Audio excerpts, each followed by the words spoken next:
In this video, I want to talk about transitions, which is quite common to go through in life because life is in the transition. And I'm gonna talk about a framework of transitions, hero's journey, and some tactics to leverage in each phase of your transitions. And if I'm an expert in anything, it's probably transition. I just realized that the books I've written and everything, my message is basically to help people navigate through transition. And I'm using my story. So personally wise, I'm also an expert in transition because I went from being an athlete to a professional soccer player, to a psychologist from Iceland to Los Angeles, to soccer player to having a personal brand, being in a secure relationship to being the cool uncle in Los Angeles.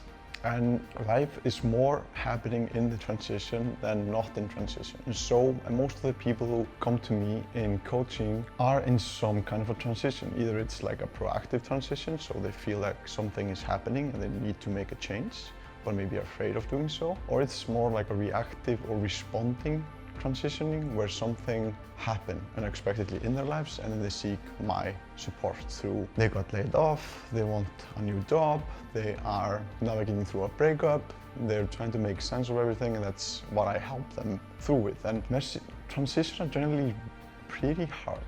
They contain a lot of identity questions, existential questions, like what matters to me, what should I do, I want to really be doing this? Identity questions from like, I define myself as this person, I don't align with that anymore, who am I? Like what is my identity growth? What will my identity be? And they're quite uncomfortable because in transition there's a lot of uncertainty. And uncertainty, we as human beings don't like uncertainty too much. And because we feel better when life is predictable.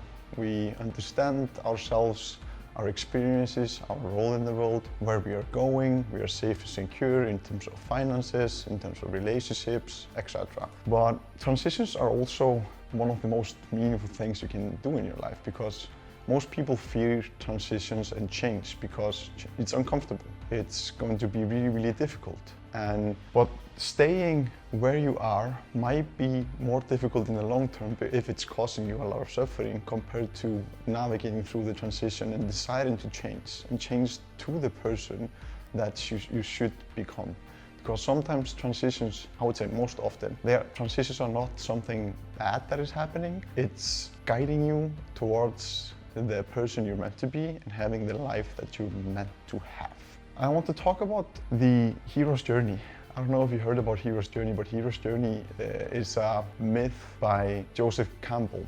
And he figured out that there was a common thread in stories of our time and that they relate so much to the stories of our lives. And hero's journey has been used in Hollywood for capturing people's attention so they can mirror themselves in the story, in like Star Wars, Harry Potter, Lord of the Rings, etc. But what he found is that this is a defining human experience. Everybody goes through a hero's journey. I'm going to explain the hero's journey to you. Hero's journey basically has a couple of steps, but if we concise it a little bit, it's about when the hero, which is you, is just operating in their ordinary world. And then they get a call to adventure. That call to adventure can be, like I said earlier, something internally you're feeling, an opportunity comes, or something externally. You go through a breakup, you change jobs suddenly, etc. And first, in the hero's journey, the hero denies the call. When he denies the call, there comes a mentor to him, and then he accepts the call. And then he goes out of his ordinary world and crosses the threshold to the uncertain world, so the uncertainty. And when he is in the uncertainty area, he goes through trials and tribulations. Most often so difficult, and in the movie, so difficult journeys that it nearly causes them to die. But in that journey, that hero stumbles through all of these difficult experiences and challenges, and something in the process changes them internally about how they view themselves, of who they are and what gifts or who they truly are reveals themselves in terms of their authenticity, but also something externally might change. And so at the ending of the hero's journey, after going through the unknown, dealing with all of the challenges and overcoming that, the hero returns home And returning home is to return home to yourself, or to basically the ending of your hero's journey, and then you have changed and you have increased wisdom, perspective, character traits like courage, resilience, etc. to share with the world and contribute to society with all of your learning, which you can do by embodying the hero's journey, but also by taking the learnings from the hero's journey and share it with the world. And if we take a framework of transition, it's basically, if you simplify this, and I'm going to relate a little bit examples from my life and hero's journey, it's basically about ending a messy middle and new beginnings. Ending can happen in two ways. Ending can be that it happens, something internally is changing. Maybe you suddenly lack a passion or purpose, or start to doubt the path you're on. For instance, and that's more like a proactive ending. So for instance, when I think about when I was playing soccer in Iceland, I felt it for the last 2 years. I was struggling with meaning, purpose and passion. I was trying to find that and recraft that by being the leader of my team, and I succeeded in some extent. But I didn't feel as passionate, purposeful and meaningful to be a soccer player. So what happened then is that I didn't notice it, but something underlying unconsciously was telling me that. And it wasn't until, and I noticed that my goals had changed. My goals were all related to psychology and how to be a better partner, how to launch the business and everything like that. It wasn't in terms of I want to be the best player, I want to score this amount of goals, etc. And one day my friend asked me to write down a question, answer to a question, which is why are you still playing football? And when I was writing that answer down, there was this one reason why I was playing football. That was somewhat of an economic security. So I got a lot of money paid for playing football, and that was helping me to do a lot of things. But that was the only reason why I still was in soccer. But after that moment, when it went from being unconscious through my emotions and my thoughts and my attentions to conscious, I saw it, I just knew I had to accept the call and stop playing soccer and move all into the psychology domain. But this is more like a proactive ending, I would say, which doesn't happen as suddenly, so something happens in life suddenly, so you have to make a change. But this was me making the change. I had to force myself to make that change, because I could have just kept on playing soccer. The second part of ending is when something happens suddenly. So maybe my breakup, for example, that happened quite suddenly. Or when I got accepted to a PhD program in America, was quite sudden that I got this news, because I didn't quite expect it. So something happens in your life that you want to respond to. And that's also a call to adventure, when the universe puts tests on your plate and your life directions or who you are. And then that's also an ending of a former period in which you defined yourself and the life that you were living. And this is basically when you get the call to adventure in the hero's journey. It's you living your ordinary life, but then you get this call to adventure, and either it's proactive call to adventure, like I was just telling you about my soccer career, or reactive call to adventure, which is a breakup or getting laid off, etc. Then we have the messy middle. Messy middle is definitely by far the hardest point of transitions. In the messy middle, what defines the messy middle is, some people call it the liminal spaces. It's where you've left your past and your past identity, in a sense, and your past life. So you have changed, but you haven't fully emerged into the new person or the new life. So, and in that process, you're dealing with a lot of uncertainty, unpredictability. You start to doubt yourself why you're changing. You want to crawl back into what is known. And you need a lot of resilience going through the messy middle, because you're kind of lost.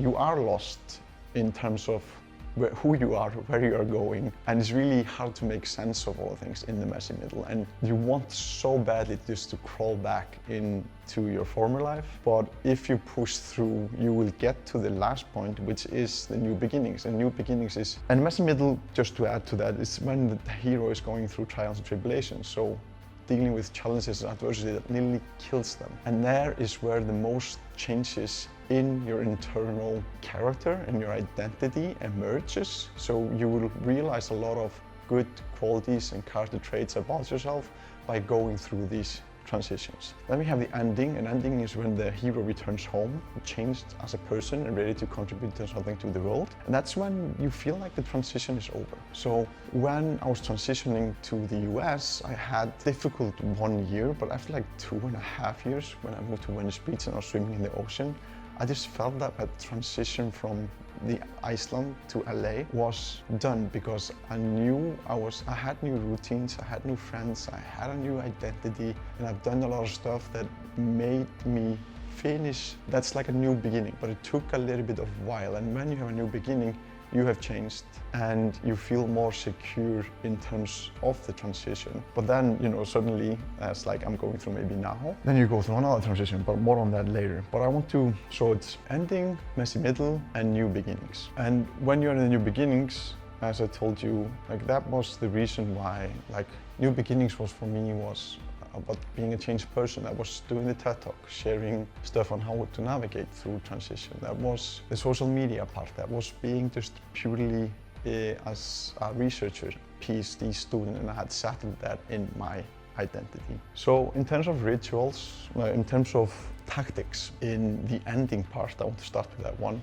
The first one is being aware of your thoughts and emotions. Like, with the chocolate example I gave you earlier, because where you attend to and how you're feeling is always giving you signals and cues on if you are aligned with who you are and what you're doing. But sometimes it's so painful to look at it with real eyes that it's just so painful, so we push it away, we don't want to attend to it. But just being aware of it can help you to notice the feelings and thoughts by writing or talking to somebody, and then you can start your proactive transition instead of waiting until you hit the wall and you have to make it responsive. Second one is to change your perspective. So as I told you earlier, most people are afraid of transition and afraid of change, but it actually might be the greatest gift that the universe is giving you right now. You just haven't yet understood it, and it will take a couple of months, maybe a couple of years to understand it. But instead of framing change from a fear lens and something you should be afraid of, maybe it's something that is going to give you a lot. And instead of thinking about like, what am I losing? What if I fail? What if it doesn't work out?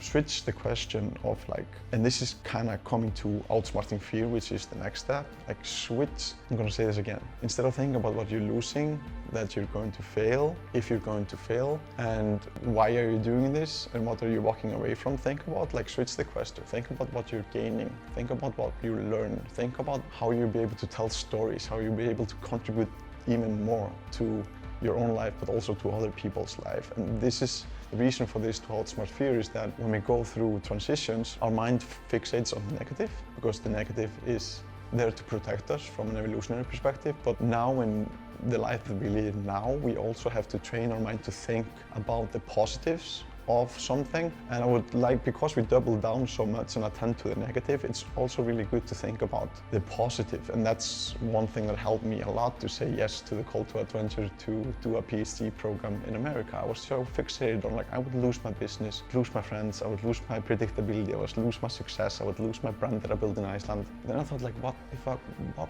could I gain? And what if and there came like opportunities that I didn't even know about now, the doors that might open, chance to increase my expertise, to contribute to the world beyond Iceland, and we're only 380,000. And like, when you think about the positive and what could go in your favor, you become more courageous, because you could lose, you could do a failure, but you could also learn and you could win. And for me, doubling down on what can happen positively to your life is way better than only reflecting on what you're walking away from. So that's the ending. Messy middle part. The first thing I want to do with the messy middle is to talk about emotional courage. So one thing that helps people navigate through transition is called psychological flexibility. And one aspect of that is to accept and be curious about the difficult emotions you're experiencing. Because in the messy middle, you will face difficult emotions. You will experience fear, confusion, despair, anxiety, and all of this. But if you are able to sit with them without having to get rid of them or somehow use tactics to improve them. Just sitting with them and accepting them, you can learn so much about what you are experiencing by just allowing these emotions to be without forcing anything else instead. So you just sit with your emotions, although they're painful, and just remember that this too shall pass. Like the difficult emotions that you are experiencing in the current moment, it's all right, and it will pass, and they won't last forever. Which brings me to the next point of psychological flexibility as well, is to focus on what matters. Because it's really common to think about everything, how your future will be, you don't have this figured out, what are you doing with your life, but like if you focus on what truly matters for you now in the messy middle and focus your attention on what you can control instead and letting go of the things you can't control, then you experience a lot more peace. I mean, you will also think about your agency and thinking solutions in terms of like, this is my reality now, what can I control?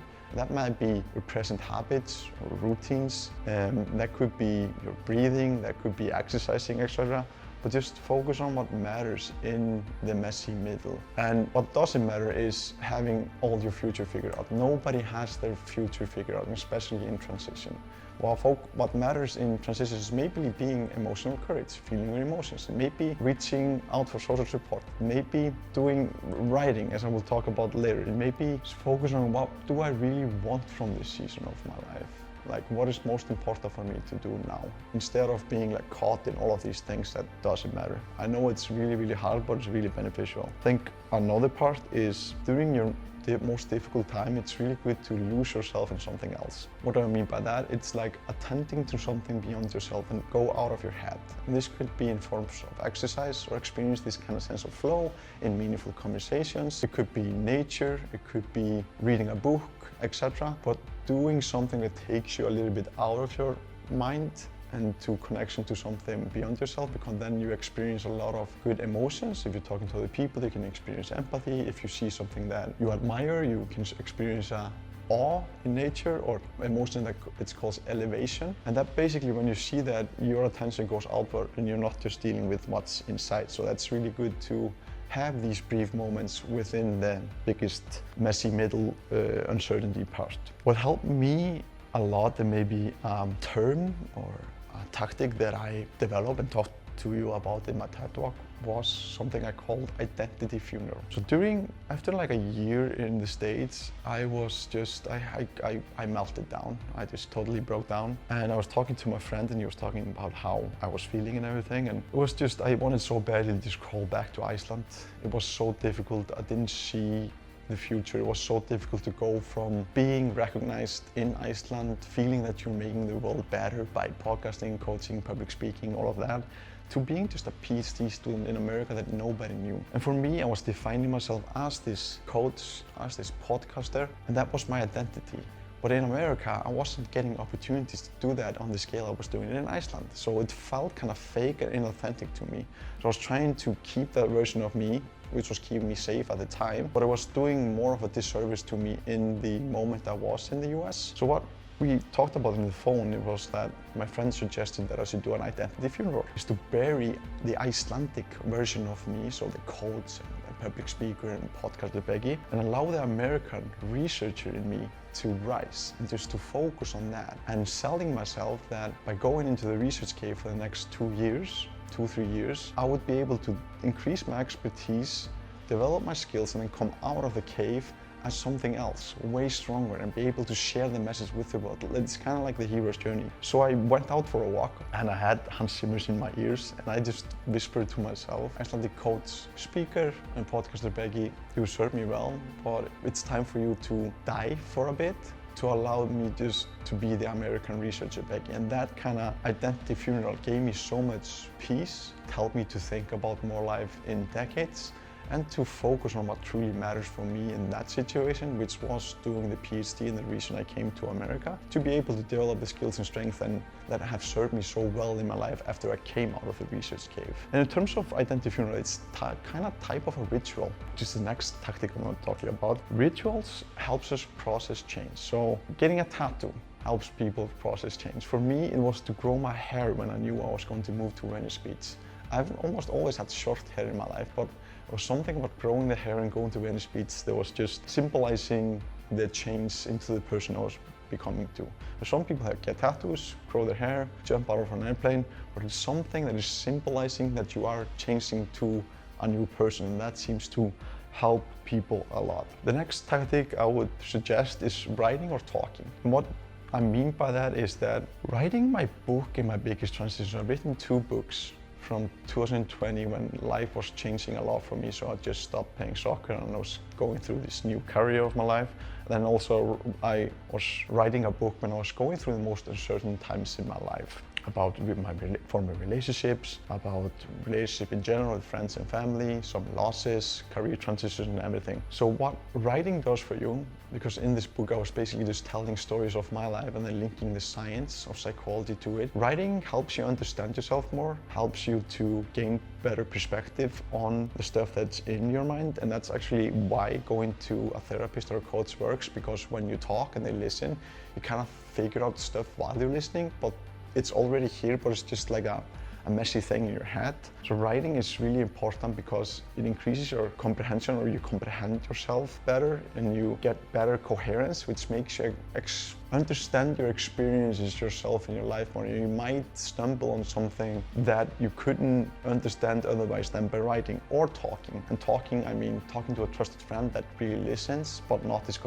is not going to talk about their problems or how somebody has it worse than you. Somebody who actually listens to you and allows you to talk uninterruptedly, because during that process you also start to recognize and understand things that it's so difficult to just have it here in your head. And if you don't have friends or family members that will listen to you, then seek a coach or a therapist that can help you navigate through that. But one caveat here is that most of the people who come to me, they have to understand why and what is happening and kind of freaking out. But while understanding things is good and it's a process, you won't gain one understanding and then you'll be good. You'll be like when you're writing, you will gain better understanding and better understanding and better understanding. And you have to do it, it's like an interactive process. But during the messy middle, because we're still talking about tactics there, you don't have to understand everything. It's impossible to understand everything. And maybe sometimes most importantly is to allow yourself through emotional courage, which I mentioned earlier, to allow